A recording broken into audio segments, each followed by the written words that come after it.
This is Steve from LZ23 Strength, where we exert ourselves, we elevate our health, and we evolve in mind and body. Today we're going to be discussing fasting, and this kind of comes off of our previous videos we just talked about regarding losing weight and strategies that we can implement to that. And we did mention fasting in there because it's a great tool to add in our toolbox or our arsenal in trying to live long, live healthy, live stronger. And part of that is keeping our weight under control. But there's other benefits that come along with fasting that we're going to discuss today. We're not going to get into super deep science, but some things. There's many individuals that you might want to get into if you want to get into a deeper dive. People like Thomas DeLauer is an advocate for fasting of various sorts, and people like David Sinclair, Ben Azadi, and other people that, depending how deep you want to go into it. But we're gonna talk about some of the benefits and things that we can do, not just for weight control and weight loss, but other aspects of our health, dealing with processes like autophagy, mitophagy, dealing with mitochondria. But basically, fasting is something that's been going on for a very, very long time. Back in Bible times, there was fasting, and many ancient cultures had different ways that they fasted, perhaps different reasons, but fasting is something that's been going on. In our discussion, we're going to talk about two newer areas. I guess they would be newer, but intermittent fasting and time-restricted eating.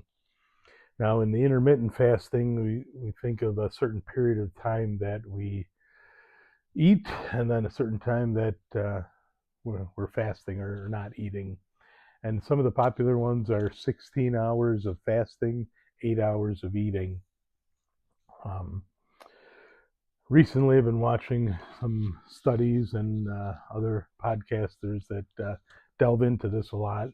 And it seems to be that 16 to 18 hours is kind of the sweet spot for some of those processes that I mentioned, autophagy and mitophagy, that they kind of start in that range. So some are advocating more of a 18-hour fasting window and 6 hours for eating and feeding. But regarding the time-restricted eating, again, some people will pick a certain window of when they might eat, whether if they're choosing the 6 or 8 hours, it's maybe from 12 to 6 o'clock in the evening. There's other individuals that take that to a different level, like David Sinclair that I mentioned. Last I knew of his eating strategy was called OMAD, if you've ever heard of that, 1 meal a day. That's what that stands for, and he's been doing that for a while, swears by it. And I've just watched a recent podcast of another young lady who has an interesting, I don't recall her name, it was the first time I listened to her, but she's an advocate of 1 meal a day, has been doing it for well over a year now. And I was looking at the comments, sounds like a lot of people are fans of that as well. To me, that's kind of extreme. I don't know if I could do that. And that's the thing I wanted to mention when it comes to any of these ways of fasting. It might not have to be a permanent way of life. Again, it's a tool, and it's when we use tools, it's not something we use every day, all day, but it's something that we incorporate in certain times. So again, I think if you incorporate it once in a while, a lot of it depends on your discipline, your goals, and adherence to anything, whether adherence to fasting, adherence to diet, exercise. That's kind of the key factor. What will we follow through with? What are we going to stick with? So again, keep that in mind as you're going into fasting. If you're new to it, I'll admit it's not the easiest thing to do. So it might take a little while to build on it. Some of it, I think, is even more mental than physical aspects. And you might find that even in life, that a lot of eating that we do it unconsciously. It's not something that, oh, wow, I'm so super hungry. Well, those times are obvious, but other times we're just putting food in our mouth for a whole number of crazy reasons that could be more mental than physical. But fasting is something that can be truly beneficial, and we going back to how much we're putting in our mouth. At least as Americans, we're looking for volume often, and I know worldwide it's pretty similar, but have this habit of grazing all day long, where we're eating from the time we get up to the time we go to bed, and certainly fasting kind of focuses in more on a better way of doing it and a healthier way of doing it. So I was thinking, this is just my thoughts, and others have alluded to this, that just a basic 12-hour fasting cycle is pretty easy and doable for everybody, and something that we should at least start with. It's not the ideal, but to at least start with, where if you eat your last meal, you eat dinner at 6 o'clock at night. You try not to have any snacks later on in the evening. 6 o'clock is your last meal. Obviously, you're going to sleep for 7, 8, 9 hours, so that helps. And then you don't have your first meal of the day the next day until 6 a.m. So you've got at least 12 hours. And then we can build off of that, obviously, and do different things. And some of the things we're going to be talking about here and strategies. But that should be at least a fundamental foundation. So try to get out of the habit of have dinner at 6 o'clock, and then 8 o'clock, 9 o'clock while you're watching television, start shoveling some snacks. And then first thing you get up in the morning, got to have something, and trying to break that cycle will definitely be beneficial. And even some of the other areas of fasting, it's not something that necessarily going to do daily or weekly, but you could break it down, and 1 week a month you're going to try this aspect of fasting, maybe 2 weeks a month, but or we're going to try it for an entire month, then the next month kind of taper it back. So it's something that we can play with, see how our body responds, see what we're able to adhere to, how our discipline is, and move forward from there. And I guess for me, I tried it a couple of years ago for a while, and I think I had benefits from it.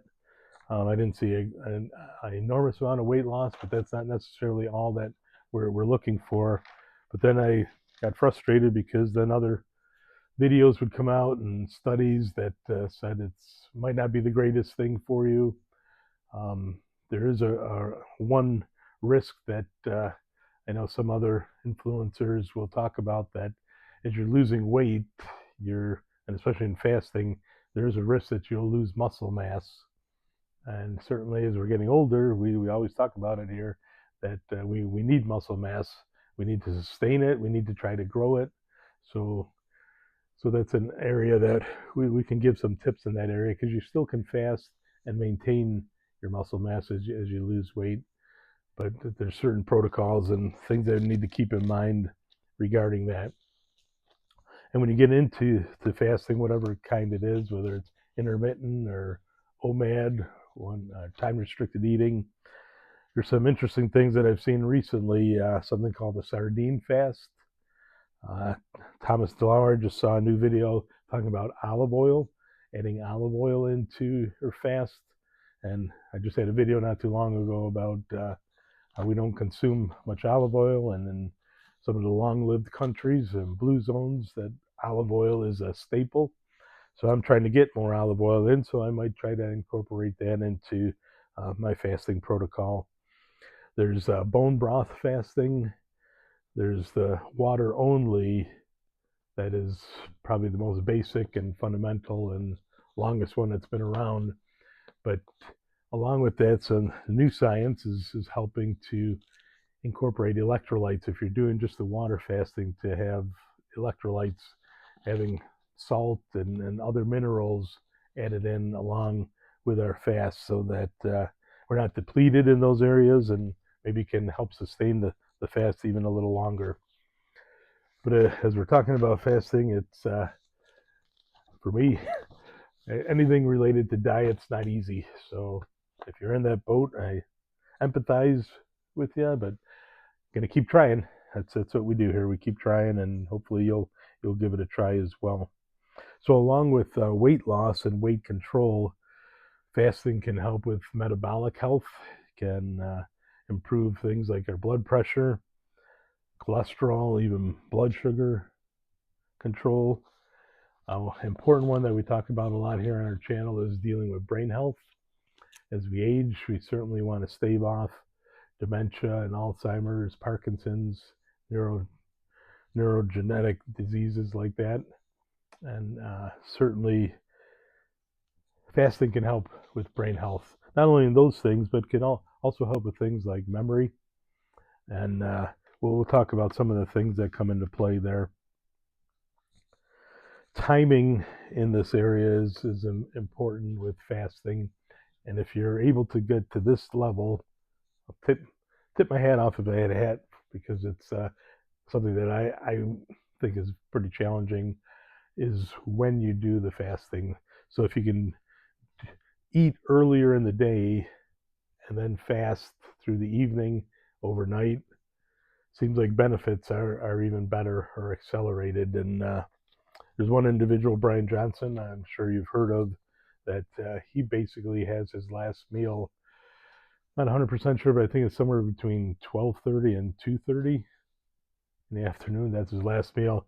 I think his primary focus is for the highest quality optimal sleep, and he discusses that. So if you want to check into that, but even for general fasting, the earlier in the day we can get our meals done and then fast into the afternoon, into the evening, overnight, seems like there's more benefits are possible. So keep that in mind. Now, I do want to mention that if you get involved in fasting, you want to check with your doctor, because there are some other risks that people have brought up. Although there has to be more studies in the areas, some people feel that if you have cardiovascular issues, that having a small eating window can have a detrimental effect on individuals who have those things. So certainly check with your doctor and talk about fasting. And most decisions that we want to make, especially if you're on medicines or have a condition, you don't want to just jump into anything. You want to seek medical advice and make decisions based on that together. Hopefully you have a doctor who works with you and not just throws commands on you without explanations, and wants to work with you, seeing that you are interested in your health and that you want to do things. So hopefully they can work along with you. Now, as I mentioned regarding the brain, something that's increased during fastings is BDNF. It's brain-derived neurotrophic factors, and it's a protein that plays a critical role in learning, memory, and the creation of new nerve cells. So this is a term you might hear if you listen to any fasting podcasts or videos on it, that the BDNF is something that we want, and it certainly increases that, so that's good. And then the cellular cleanup is autophagy, and that's something that, again, mentioned was starting to be achieved in the 16 to 18 hour or longer fast, and that certainly can have a increase in our cognitive function, even circadian rhythm alignment. It can reduce oxidative stress and inflammation. Inflammation is something that obviously not good for the brain, not good for the body. So fasting can definitely help in that. And getting more specific, mitophagy, that's can kind of look at that as mitochondrial quality control, because it's a specialized form of autophagy that specially targets and removes damaged or old mitochondria. And having good, healthy mitochondria is vital if you're going to have a good health span and longevity. So thinking of it that way, that we're getting the quality control department involved with mitophagy is an excellent thing, that they're working together to our benefit. They're a protective role in our health. So that's an important reason to consider various forms of fasting. Maybe it doesn't have to be extreme, but certainly something that can benefit us. So we want to give it some attention. Now, what's going to help bring on autophagy? Well, intermittent fasting can promote it, but our diet, certainly if we're fasting, while we do eat, we just want to eat quality foods. So we can't look at fasting as an excuse to eat bad, or when we have our certain eating window, so to speak, that well, since I'm really being careful and I'm not eating much, when I eat, I'm going to choose the bad foods or ultra processed foods and eat a lot of those.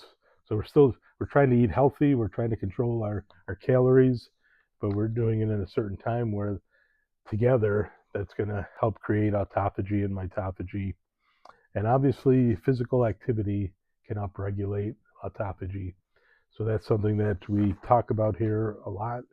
That movement means life, and specifically here in this regard, not only getting stronger, but it's going to help these processes that can help us to have healthy mitochondria and help us live longer and stronger. Something else that fasting does when it gets into these areas, if you've ever heard of visceral fat, this is the kind of body fat that accumulates around our organs, and it's not so readily detectable necessarily or seen. Obviously, if you put on a lot of weight and we gain fat, you could see that, but inside we can't see what's really going on, and that's where the visceral fat is deadly, getting around our organs. It's going to give it an increased risk to metabolic diseases like type 2 diabetes, heart disease, even certain types of cancer. So fasting, there's evidence that fasting helps to rid us of some of the visceral fat. So there's a study published in the Journal of Clinical Endocrinology and Metabolism found that people who fasted for 24 hours every other day for 10 weeks lost significantly more visceral fat than those who followed a calorie-restricted diet. So just dieting doesn't necessarily solve the issue, but fasting, now this might sound a little extreme to what we've been talking about, 24 hours every other day for 10 weeks. I wouldn't jump into that, obviously. Obviously, I would start slow, but that is an option that some folks do. When I talked about different strategies, there's also another one where 5 days a week you eat your normal, healthy, measured calories, but then 2 days a week, and not together. You would do like a Monday, Thursday, or a Tuesday, Friday, something like that. You would only eat 500 to 600 calories on those 2 days. So that's another popular one. And then there's some that incorporates this 24 hours, but you only do it maybe twice a week, once or twice a week. Do a 24-hour fast. Somebody would let's say, do it like on a Sunday. You eat at 5 or 6 o'clock, and then they wouldn't eat again until Monday at 5 or 6. So it's, looking at it that way, doesn't sound as awful, especially that, again, 8 hours of that roughly or so is going to be sleep. So then you got 16 hours that you kind of have to suffer through a little, and maybe again using the electrolytes can be something that helps. One of the ways that it does it increases hormone levels that such as growth hormone and insulin, which promote fat burning. So, and the variability is different for everybody. It's not going to work identically for all of us. We're all unique, and our metabolisms are different. So certainly it's not going to have the same effect for every single person. So we want to keep that in mind. And sustainability, long term, again, the adherence to it could be challenging, but that's why I would start slow and work into it. Remember, our whole life it's a marathon. It's not a sprint. So as we incorporate what our goal hopefully is, that's my goal, is anything we can incorporate, whether it's fasting or other protocols, that we can slightly move the needle in our favor. Because there's a lot of things that are trying to push the needle the other way against us in a negative way. So if we can incorporate little things, big things, and we start moving the needle in our favor a little, that's what we're trying to do to live healthier and live longer and stronger. So keep that in mind. Something else that will help along these lines is trying to minimize our stress. If we can lower our stress load and stress level, that's going to benefit us. Getting enough good quality sleep, We always talk about that. That's also going to help in regulating these things and our benefit. And then exercising. Like most people that want to lose weight, their focus is primarily on cardio related exercise, which is definitely necessary. I think a good mixture when you're fasting, whatever protocol you choose to do and hours you choose to have your feeding window, walking should be always on the list. We always want to still be striving for that 8 to 10,000 steps, 12 to 15 if you're ambitious and determined. But even strength training, while your energy levels might not be as high certain times when you're fasting, we mentioned you can lose muscle mass during the fast. So you want to keep resistant training and maybe not go as long, maybe not go quite as heavy, but keep strength training when you're doing these things because that's important. And some recommend the opposite, like on your days where you're low calories, not to strength train, to do cardio. But I just watched a video with Thomas DeLauer, and he kind of advocated the opposite, which I'm on board with. That you don't have to overdo it, but strength training, you'll still be able to have a good workout. And then maybe days where you're having more calories, that's when you can do some hard cardio. But you can mix it up. There's no hard and fast rule. You see how your body responds. That's important. But in all of this, start slowly, whether it's the diet aspect, the fasting aspect, incorporating exercising. You want them both. Fasting alone is not going to bring you the results that you're hoping for, or that we're all hoping for. So it has to be in combination. You want the fasting and different forms of exercise accompanying it. So start slowly. Make sure you stay hydrated. Make sure the electrolytes can come into play, but definitely drink enough water. And then listen to your body. How do you feel if you're getting dizzy or things don't feel right? Well, you want to step back and take a look, and don't want to overdo it. We're trying to be healthy, not hurt ourselves. So you want to listen to your body and see how it's responding. And as I mentioned, some feel there's a higher risk of cardiovascular issues, even death, some have said. But one study that's quoted here, the study indicated an association and not a cause for those who had a shorter eating window. And it adds that more long-term research is needed. So just want to be cautious of that. You can, again, speak with your physician about that. But in most cases, most people are able to do some form of the fasting, but you do want to be aware of that some do feel that way. So definitely do your research, talk to your doctor, start slowly, but consider adding in fasting as another tool. Our next video is going to focus still on fasting. We're going to have 9 tips or strategies or hacks, if you will, to help get on that fasting journey, see what things you can incorporate right away, and maybe more detailed, outlined way of doing it that will help you. Remember to smash the like button. Please subscribe. Remember here, and hopefully you exert yourself, elevate your health, and evolve in mind and body. And we look forward to talking to you soon. Have a great one.